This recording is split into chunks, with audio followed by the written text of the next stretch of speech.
लगभग आधी रात गुजर चुकी है और शहर की चकाचौंध से दूर जहां से फर्राटे मारकर गुजर रही एक गांव के अंदर कुछ लड़के और लड़कियां मस्ती करते हुए जा रहे थे। गाड़ी के अंदर तेज म्यूजिक चल रहा था और सभी मस्ती में झूमते हुए शराब पी रहे थे। उन्हीं में से एक लड़का विक्की, जैसी उसकी बोतल खत्म हुई उसने खिड़की से बाहर अपना आधा शरीर निकाला और फिर खाली बोतल को दूसरी तरफ से आते हुए एक साइकिल सवार की साइकिल पर दे मारा और अधेड़ उम्र का साइकिल सवार लड़खड़ाते हुए नीचे गिर गया। अधेड़ उम्र के आदमी को एकदम से गिरता देख विक्की हंसने लगा था।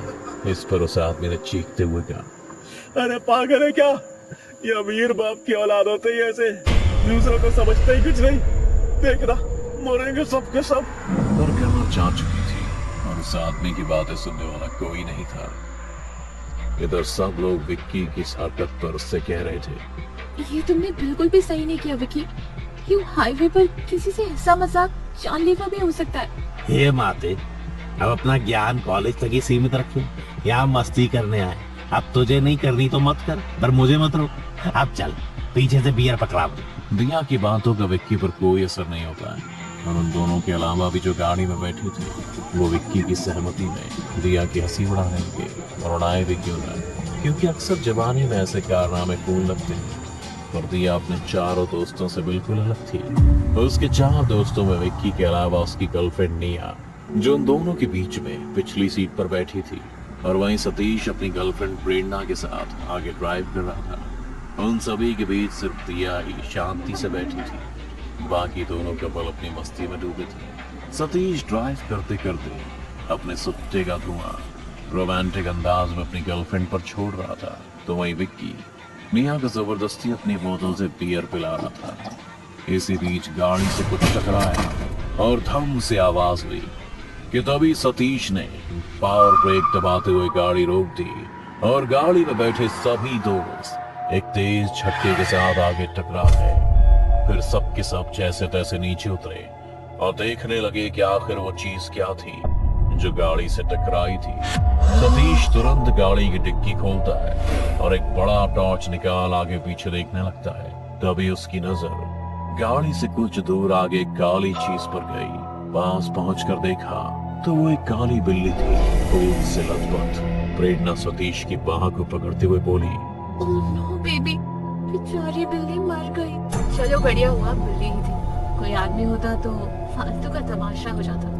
मिया की ऐसी बात सुन दिया ऐसे रिएक्ट करती है जैसे उसे बहुत बुरा लगा हो और वो निया को पॉइंट करते हुए कहती है, कोई इतना इंसेंसिटिव कैसे हो सकता है? आखिर उसमें भी तो जान थी, और काली बिल्ली का यूं मरना किसी अपशगुन से कम नहीं। तुम कितनी अंधविश्वासी हो दिया। मजाक में मत लो तुम, ये सब काफी खतरनाक साबित हो सकता है। मुझे तो लगता है खतरनाक इस बिल्ली का मरना नहीं, तुम तीनों बिल्लियों का लड़ना साबित हो सकता है। चलो गाड़ी में बैठो। तब सतीश की तरह कहते ही सब पीछे मुड़े ही थे कि दिया जोर से चिल्लाई, आग! सतीश भागता हुआ गाड़ी की तरफ गया तो देखा सीट पर आग लगी थी। आग को देख विक्की उसे अपने हाथ से बुझाने में लगा था। तभी पीछे की तरफ से सतीश फायर एक्सटिंग्विशर निकाल लाता है और विक्की को पीछे हटा आग बुझा देता है। तभी दिया विक्की का हाथ पकड़ते हुए कहती है, तुम्हें कहीं लगी तो नहीं विक्की? दिया, तुम क्यों परेशान हो रही हो? I think I'm here for him. Please, yeah sure. इतना कहते हुए दिया विक्की के साथ को छोड़ वहाँ से हट जाती है और निया विक्की के पास पहुंच उसे आंखें दिखाने लगती है। तभी फिर से दिया कहती है, हो ना हो इस बिल्ली के मरने की वजह से ही गाड़ी में आग। ओहो दिया, अब पैनिक क्रिएट मत करो, वो मेरे सिगरेट की वजह से हुआ है। चलो अब निकलते हैं यहाँ से। सतीश के कहने के बाद सभी गाड़ी में बैठ जाते हैं और वहां से निकल जाते हैं। जैसे जैसे वो आगे बढ़ते हैं हाईवे के दोनों तरफ जंगल से आंखें चमकने लगती हैं और एक के बाद एक कई काली बिल्ली उस मरे हुए बिल्ली के पास आग घूमने लगती है और फिर गाड़ी की तरफ देख एक साथ ऐसे में मियाने लगी जैसे कि रो रही हो। उधर गाड़ी में भी सब पहले की तरह मस्ती में नहीं थे। पीछे हुए हादसे के बाद जैसे वहां भी मायूसी छा गई थी। सतीश चुपचाप ड्राइविंग पर ध्यान दे रहा था और विक्की अपने हाथ को देख रहा था। वहीं दिया एकटक चिंता भरी नजर से विक्की को देखे जा रही थी। विक्की भी दिया की नजरों से बच नहीं पाता है और उसे देख मुस्कुरा देता है। लेकिन जैसे ही निया की नजर उन पर पड़ती है तो वो अपनी नजरों को खिड़की की तरफ फेर लेते हैं। कुछ घंटे की ड्राइविंग के बाद सभी सतीश के फार्म हाउस पर पहुंच जाते हैं और फिर गाड़ी से उतर जैसे ही सतीश मेन डोर को खोलता है, एक काली बिल्ली उस पर कूदते हुए आगे निकल जाती है। ओह गॉड, ये काली बिल्ली तो जान लेकर ही छोड़ेगी। सतीश की बात सुन सभी बेफिक्र अंदर घुस जाते हैं और फ्रेश होने के लिए सतीश के बताए कमरे में चले जाते हैं। फ्रेश होकर जैसे ही बाहर आते हैं तो सतीश उनसे कहता है, गाइस एक बैड न्यूज है, रमन काका आज नहीं आएंगे तो दारू और चकना पी कर हमें काम चलाना होगा। सतीश के इतना कहते ही घर की बत्ती गुल हो गई। यार सतीश, तेरे फार्म हाउस की यही प्रॉब्लम है, लाइट चली जाती है। सतीश की इस बात पर दिया एक बड़ी मोमबत्ती जलाते हुए कहती है, अच्छा है ना, इसी बहाने मोमबत्ती जलाने का मौका तो मिला। और इससे ज्यादा रोमांटिक और क्या हो सकता है? देखो जरा, रोमांस की बात कौन कर रही है जिसका खुद का कभी बॉयफ्रेंड ही नहीं बना। इतना कहते हुए निया ने दिया के हाथ से मोमबत्ती ले हॉल में लगे टेबल पर लगा देती है। फिर सभी अपना दारू चखना ले वही टेबल के किनारे राउंड हो नीचे बैठ जाते हैं। यार ऐसे तो बोर हो जाएंगे, ट्रुथ खेले क्या? दिया की इस बात पर निया और सतीश एक दूसरे को देखने लगते हैं, लेकिन जैसे ही सब हाँ करते हैं तो विक्की कहता है, यार खेलूंगा पर बच्चों वाला नहीं। मतलब रूल्स वही होंगे पर ट्रूथ और डेयर्स तुम्हें कार्ड से उठाना होगा। मतलब ये है कि जिसकी बारी आएगी उसे कोई सवाल या डेयर नहीं देगा, बल्कि उसे खुद एक कार्ड चुनना होगा जो मैं यहाँ रखूंगा। और ध्यान रहे, उसमें सवाल और डेयर बच्चों वाले बिल्कुल भी नहीं होंगे, तो होने को कुछ भी हो सकता है, तेरी बंदी मेरी भी। विक्की की बात सुन सभी मुस्कुरा देते हैं, पर निया और सतीश के मुस्कान में से एक अजीब ही खामोशी थी, मानो जैसे ट्रूथ और डेयर की उनके लिए कोई मुसीबत हो। निया विक्की से कह ही रही थी कि कुछ और खेलते हैं, इतने में दिया बोल पड़ी, कुछ और क्यों, यही सही है। I am very excited. मैं भी, तो शुरू करते हैं ना। जब प्रेरणा ने भी इस गेम के लिए हामी भर दी तो मजबूरी में सतीश और निया को भी इसका हिस्सा बनना पड़ा। विक्की ने भी टेबल पर ट्रूथ और डेयर के पत्ते रखे, जिसे देखते ही सब समझ गए कि आगे क्या होने वाला है। और फिर विक्की ने बिना देरी किए बोतल घुमा दी जो सीधे निया के पास रुकी, और उसने डेयर का कार्ड उठाया जिसमें लिखा था उसे अपने पार्टनर के अलावा किसी और को हक करना है, और उसने जहां सीधे सतीश को गले लगा लिया। इसी तरह खेल आगे बढ़ता रहा। सबकी बारी आई, कभी कोई डेयर के मुताबिक कामुक अंदाज दिखाता तो कोई अपने गहरे राज को बताता। इसी बीच दिया के पास एक डेयर आया कि उसे किसी को अपने साथ कमरे में लेकर जाना है, और उसने विक्की को चुना। तभी निया गुस्से में आई और टेबल के सारे कार्ड्स और बोतल को घसीटते हुए नीचे फेंक दिया और कहा, बंद करो ये बकवास गेम। और दिया, एक सच में तुम्हें साफ साफ बता दूं, अगर विक्की के आसपास भी आई ना तो आई विल किल यू, वैसे जैसे टीना को मारा था। तुम कैसे जानती हो टीना के बारे में? टीना मर गई? क्या बकवास कर रही हो तुम ये निया से क्यों नहीं पूछते? देखो नाम सुनते ही कैसे घबराने लगे। उससे क्या पूछेगा? सबको पता है कि टीना उस रात अचानक से चली गई थी और कभी वापस नहीं आई, है ना सतीश? एक मिनट, तुम सतीश से क्यों पूछ रही हो? और सतीश ये तुमसे क्यों पूछ रही है? क्योंकि उस रात तुम दोनों के सो जाने के बाद हम दोनों साथ थे, जिसने टीना को आखिरी बार देखा था। तो टीना गई कहाँ?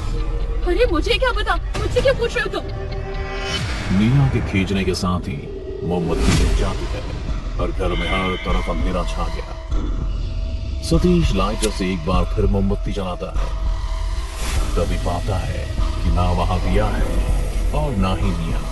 कुछ था तो बस घसीटे जाने के निशान जो हॉल के पास लगे कमरे में जहां खत्म हो रहे थे, और दरवाजा धीरे धीरे चरमराते हुए बंद हो रहा था। और अचानक से फार्म हाउस के चारों ओर एक तेज तूफान उठ खड़ा होगा।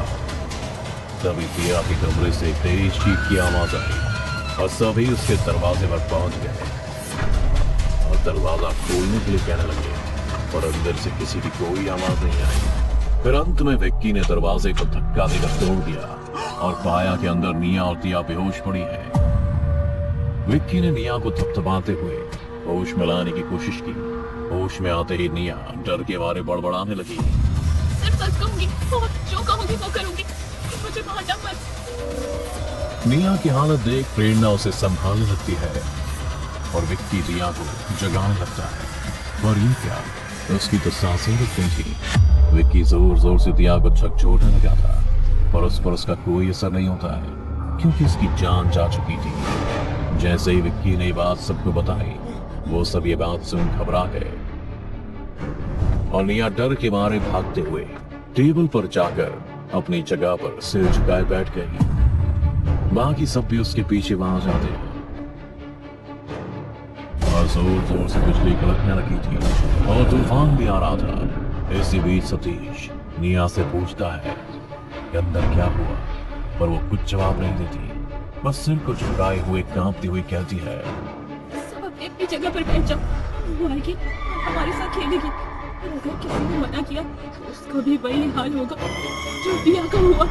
निया की तरह कहते ही सबके चेहरे की हवाइयां उड़ गई और जो दिया अब तक कमरे में लाश बनी पड़ी थी, वो हाथ और बाहों से उल्टा चलते हुए सबके सामने हॉल में आ गई और दिया की जगह पर बैठ गई बेहद अजीब तरीके से। जिसके तुरंत बाद एक काली बिल्ली भी भागते हुए आती है और दिया के पास बैठ जाती है और तूफान भी अब अपने आप रुक गया था। तभी मोमबत्ती चली और दिया की डरावनी शक्ल देख सबके होश उड़ गए। बाल बिखरे हुए, आंखें काली से आध हंसी हुई और हंसी ऐसी कि किसी की भी जान ले ले। विक्की और प्रेरणा एक तक दिया का अवतार देख चकित रहते हैं, तो वही निया और सतीश डर के मारे कांप रहे होते हैं। तभी दिया कहती है, क्या हुआ निया, और तुम्हें क्या हुआ सतीश? भूल तो नहीं गए अपनी टीना को? अच्छा, तुम्हें तो बहुत पसंद है ना? आओ चलो शतरंज डेयर खेलते हैं। आखिर कौन है टीना? उसने दिया को क्यों मारा? क्यों सतीश और निया उसका नाम सुनकर ही कांपने लगते हैं? आखिर टीना नाम का क्या राज जुड़ा है ट्रुथ और डेयर से? जानेंगे इस कहानी के दूसरे भाग में।